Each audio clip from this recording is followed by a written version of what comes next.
Hey guys, I'm going to do a quick video on checking your crank end play. I've had a couple of people ask me, and I usually just tell them how to do it. I thought I'll just do a quick video on it. It's really simple to do. You do need a couple tools for doing it, but it's not really very hard.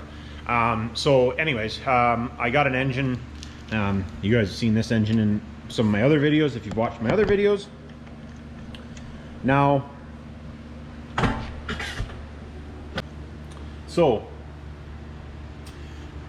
obviously this one's sitting on the stand, so it's a little bit different. Now, if you have a harmonic balancer on there, now you need to have a magnet base. I prefer the magnet base with a dial indicator. You can buy these things cheap, whether you're in Canada or you're in the States. Canada, Princess Auto, the States, Harbor Freight. Doesn't need to be an expensive base. I prefer a better gauge myself versus a cheap gauge, or a dial, I should say, a dial indicator. But the base itself really doesn't matter.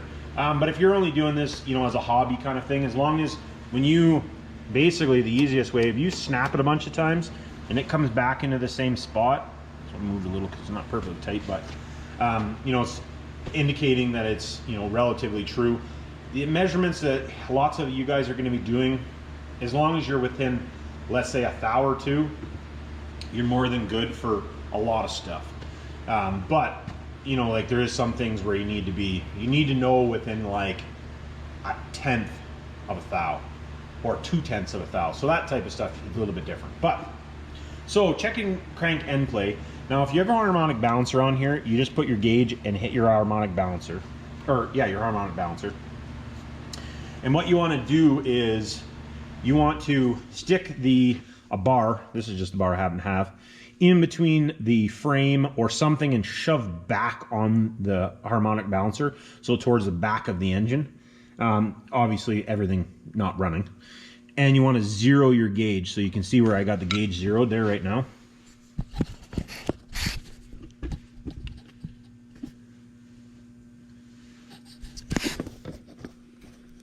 You can see I got the gauge zeroed there. So, and that's what I did. All I did was I went to the back of the engine, pulled forward or pulled backwards on it, so you're at zero, really close to it. Like I said, for this it doesn't, like you don't need to be perfect because there is a range. So your range on a 12 valve or basically all the B series Cummins, your end play on these, depending, the common rail I think is a little bit more, but on these you're 5 to 11, depending on what the deal is. Personally, if the engine's been rebuilt, lots of times you're going to be on the higher end of spec, and if the crankshaft is been machined, you probably should be in the middle of spec. So anyways, so you see me push it forwards there if you're watching the video, and we're at 7.5 thou. So this one is good. Obviously we've checked everything, so we knew it was good, but you still want to verify, make sure everything is good, even on after you've assembled and measured, and everything's a verification after doing it. But it's literally that easy. So if you guys have had a transmission failure, I would recommend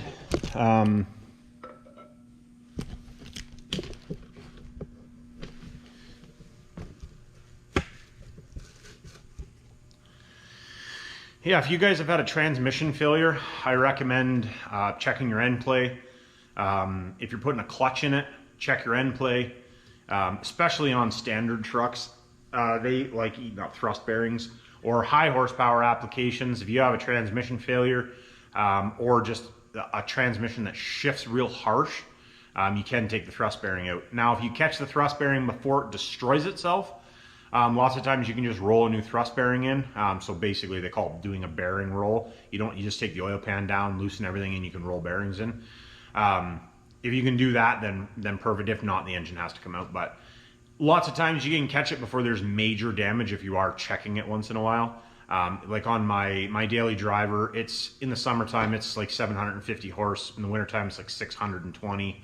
I think when I dyno to 620.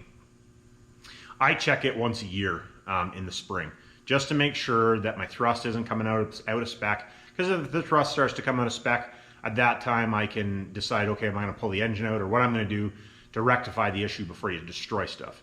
And now, granted, that truck has been together for years. I just put an engine in it. Actually, this year we went through it. I just wanted to see what was up in it, and it really wasn't that bad. But the thrust was starting to get a little on the bigger side. It had grown about 3 thou over the course of years, quite a few years, and probably 150,000 miles, or like 150,000 miles would be like 185 or 190,000 kilometers for the Canadian guys. So anyways, I just, please make sure you're checking this stuff. It's an easy check and it can save you a boatload of money down the road. So we do see it all the time where guys had transmission failures. They put a tranny in it and then it's wiped a thrust bearing out of it. And then they end up putting an engine in it too. So be forewarned. Appreciate everybody that's subscribing. Please, if you haven't subscribed, it'd be awesome if you could. I know there's still lots of people that aren't subscribed. Just drives me to make more videos and keep the content going out for you guys. I appreciate it. Have a good one.